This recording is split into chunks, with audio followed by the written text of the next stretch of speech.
Nobody on this planet is going to ruin this day for you. And that is the quote of the day.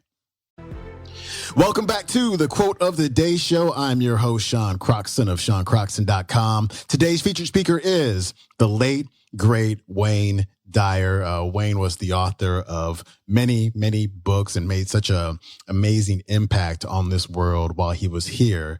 And if you've never read any of his books, go out and pick up his first book. It's one of my favorite books ever. It's called Your Erroneous Zones. Really, really good. Make sure you read that one. Today's talk isn't so much like Motivation Monday style. It's not going to make you want to go out and take over the world. What it's really about are 4 thought-provoking questions to get your week going, to shift your perception, the way that you see the world, the way that you see your life, the way that you see the possibilities for yourself. And so I hope you enjoy it. Here's Wayne.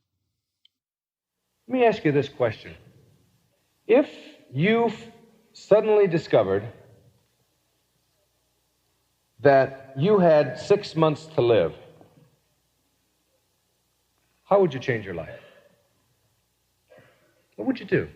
What would you do differently? If you really knew that 6 months from now, it was over for you, you weren't going to make it, what would you do different? And my answer to you, in terms of whatever you would do differently, would you stay in the same job? Would you stay in the same relationships? Would you stay here in Detroit?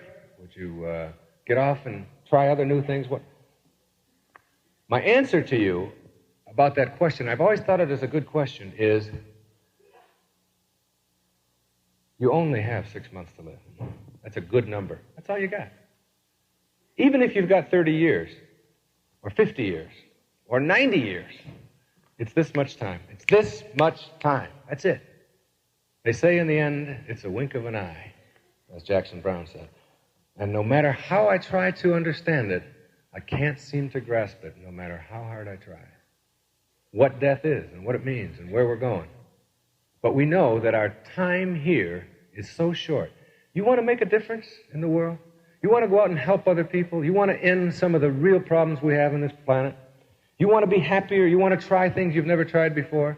And you know that if you knew you had 6 months to live, you would do that? Then the advice I have to you is take the risk. Do it. Try it. Give it that kind of effort, because in reality, 6 months is a good amount of time to be thinking in terms of how much time you have. And the future is promised to no one. That's one thought-provoking question of what you would do. Another question. Who would you choose to live with if you could live with anyone else in the world and you had no history right now of whom you've lived with up until now? No family? No history at all. Like your life starts right this minute, okay? No parents, no children, family, whatever. Who would you choose to live with? Would you pick the people that you're in a relationship with now? Would you change some things? And then ask yourself, why aren't you surrounding yourself with the kind of people that you'd love to be with? Do you have to be trapped? Can you teach the people that you do love to be excited and happy and alive and creative and make life pleasant? Can you teach the people who are kvetchers and complainers and whiners and try to bring you down and drag you down each day? You know what I do? And I know it sounds silly, but I do it every morning. When I go to shave in the morning, I look in the mirror and I say this to myself. It's a terrific exercise. I say, nobody on this planet is going to ruin this day for you. Nobody. Nobody. Some guy's going to cut you off on the freeway. I know it. And he's getting up planning it already. I know that. I'm going to get Wayne Dyer, but he's not going to get my day. And somebody's going to talk back to me, and somebody's not going to want to do what I want, and somebody's going to scowl. And I'm telling you, this is my day. And anybody, I don't care who they are, no matter how much I love them, I'm not going to let them have this day. Once you practice that, before long you get good at being someone that you like being around, and others do too. If you're living out of a sense of obligation instead of choice, you are a slave. If you're staying with the person you've been with because you've been with them for a long time, and that's the only reason, then I feel very sorry for you. If you're doing it because you're supposed to do it, because everybody else dictates to it, that is not operating from inner signals. Relationships based on obligation lack dignity. Relationships based on choice, freedom, and love, and what I want and what you want, have all the dignity in the world. Third question. Where would you choose to live if you had no awareness of where you've lived up until now? Where would you live? Detroit? Maybe? South of France? Climate that's different?